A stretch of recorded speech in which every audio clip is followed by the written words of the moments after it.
بسم الله الرحمن الرحيم الحمد لله رب العالمين والصلاة والسلام على أشرف الأنبياء وسيد المرسلين سيدنا ومولانا محمد وعلى آله وأصحابه أجمعين أما بعد السلام عليكم ورحمة الله وبركاته.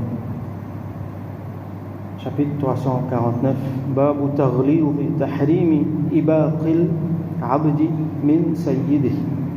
Chapitre la gravité de tahrim, ça veut dire qu'il est haram, qu'il n'a pas rien droit. Ibaq al-abd, un esclave, ou traduit abd comme esclave.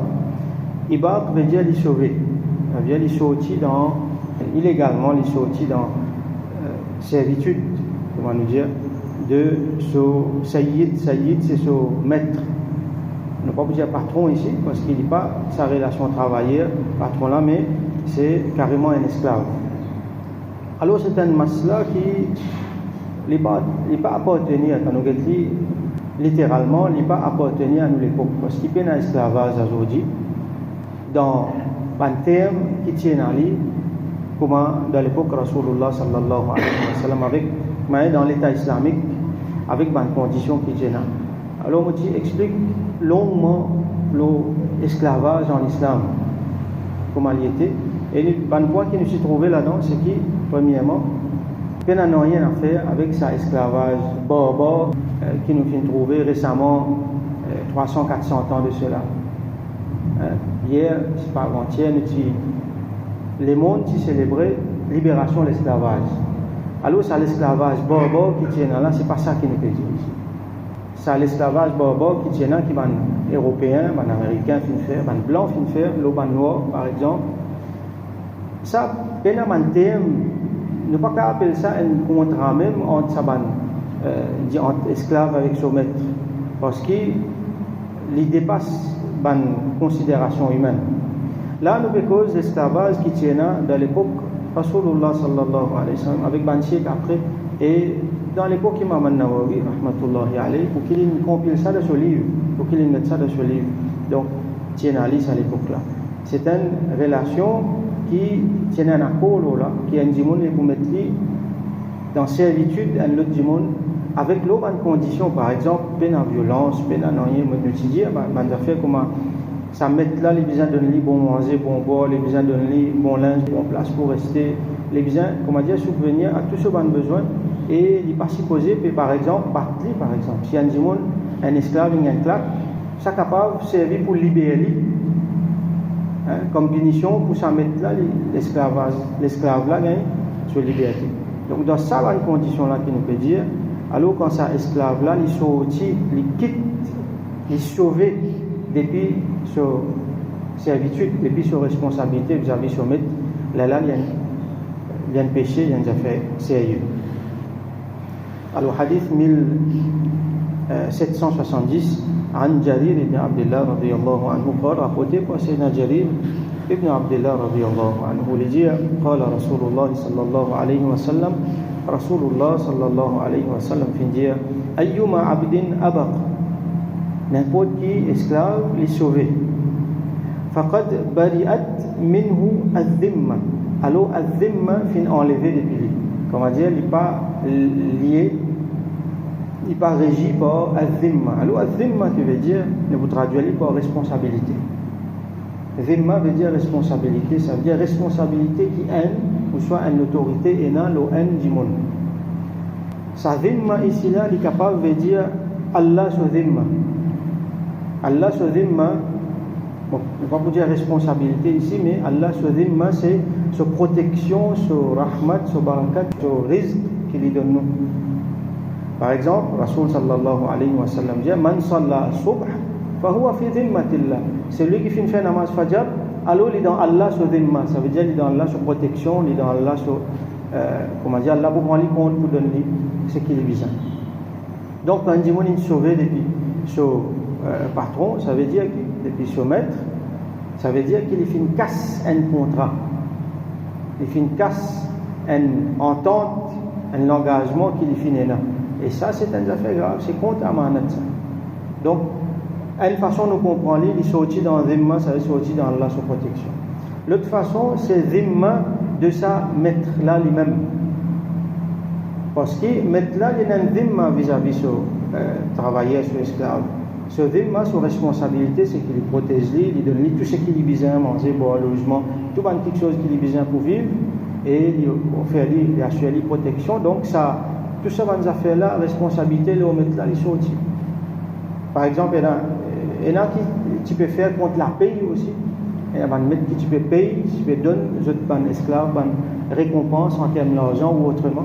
Donc tout ça là, les sorties aux épaules, ça met là. Une autre interprétation nous fait le mot zimma ici, c'est zimma de l'État islamique. Alors l'État islamique il a une responsabilité vis-à-vis de ce monde-là. Besoin de protéger, besoin de donner son droit. Comme tout l'État est envers les citoyens, mais l'État islamique, de surcroît, par exemple, il y a un terme qui s'appelle Ahlul Dhimma. Ça veut dire des gens qui ne sont pas musulmans, qui peuvent vivre dans l'État islamique, qui s'appelle Ahlul Dhimma. Donc, comme un musulman paye zakat, là paye jizya, comme on a déjà trouvé. Et donc, l'État protège et donne toutes les affaires qui besoin. C'est ce qu'on appelle welfare state. Mais ici, ça esclave-là, il aussi les jouets d'un welfare state en tant qu'esclave. Alors quand il est sauvé, il est allé, tout ça l'a fini, tout ça l'a annulé. Il perdit sur un droit. Donc nous trouvons que c'est une affaire sérieuse parce qu'il fait une casse un contrat. Prochain hadith, c'est Aziz B dans sa chapitre-là, 1771, wa anhu toujours rapporté par Jalil, radiyallahu anhu, an nabi sallallahu alayhi wa sallam, qui le prophète sallallahu alayhi wa sallam dit إذا أبق العبد quand un esclave est sauvé لم تقبل له صلاة alors aucun namaz pas accepté depuis lui son namaz pas accepté qui veut dire ça veut dire qu'il finit faire un grand péché nous vous trouvez ne pas pour gagner le temps étudier quelque chose là dans profondeur sur un côté social sur un côté économique mais il y a une incidence sociale qui fait un problème. De toute façon, c'est un engagement, un pacte qui finit cassé, et n'importe quel engagement qui est cassé, il y amène un problème. Cassé de façon illégale, il y amène un problème.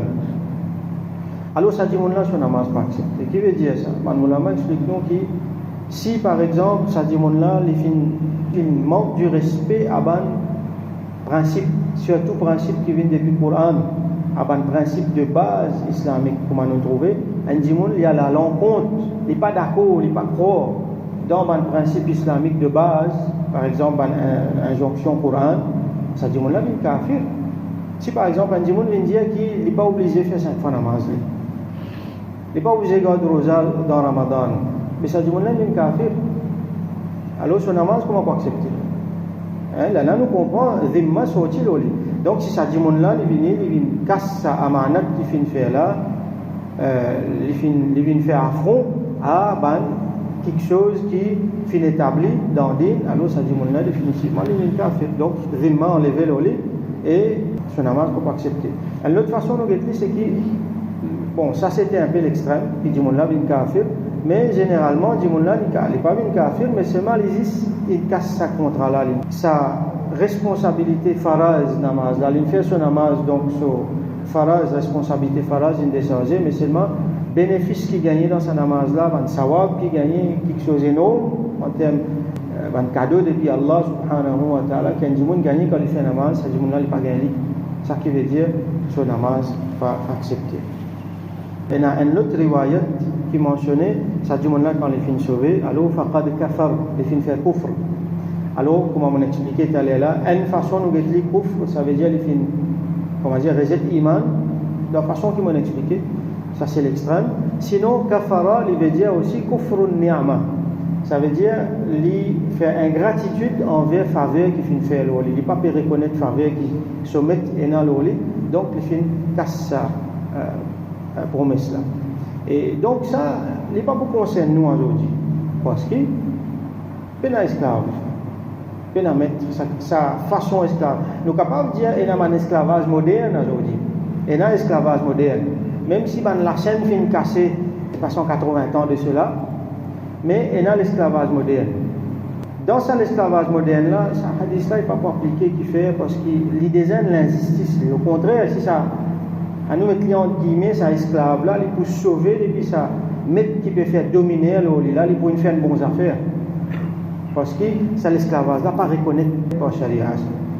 Mais nous sommes capables de tirer une leçon des puissants dans ce hadith. Là, nous trouvons l'islam sur justice.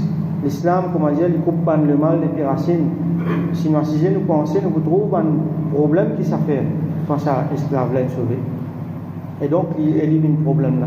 Et l'islam, donc, les remettre devant nous là, nous trouver les leçons qui nous tirent là-dedans, c'est l'engagement, un pacte qui nous fait faire, c'est des affaires importantes.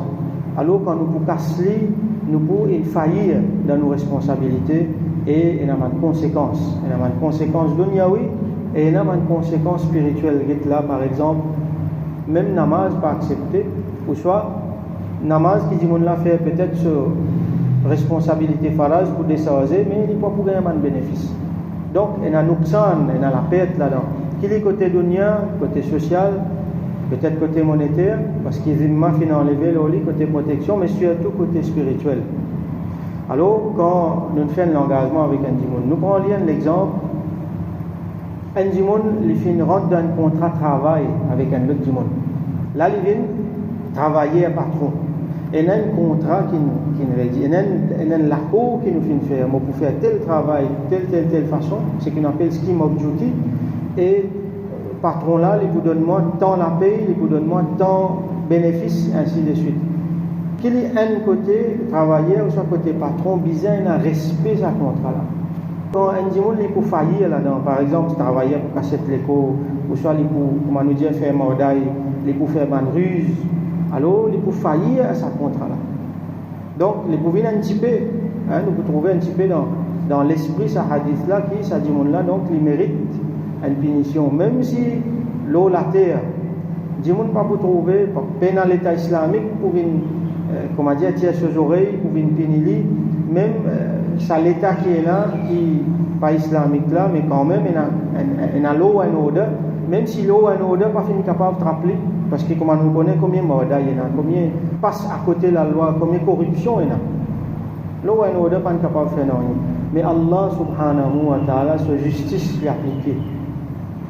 Donc, ça dit, là, il peut mettre en danger.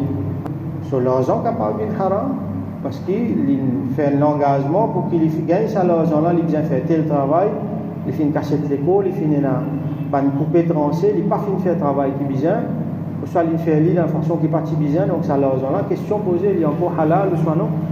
Et deuxièmement, spirituellement, ça pour amener nuqsan.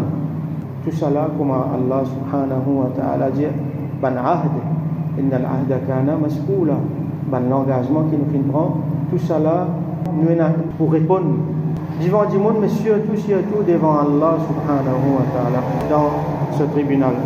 Alors nous faisons droit qu'Allah subhanahu wa ta'ala donne-nous sa sens de justice là, donne-nous l'esprit de justice qui l'islam finalement amené là, qui est Rasulullah sallallahu alayhi wa sallam enseigne nous, qui nous fait justice avec tout, avec nos bons travailleurs, avec nos bons collègues, avec nos bons patrons, avec Bandimoun qui a l'autorité, nous, avec Bandimoun lequel nous avons l'autorité, avec tout Bandimoun avec qui nous avons muamalat, nous avons transaction, et qui nous fait justice avec nous-mêmes.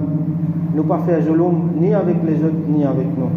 Et qui Allah subhanahu wa ta'ala accepte-nous parmi les salihin et parmi Bandimoun qui est juste. Wa akhiru da'wan, alhamdulillahi rabbil alamin, wa sallallahu ala sayyidina Muhammad wa ala alihi wa ashabihi wa barik wa sallam.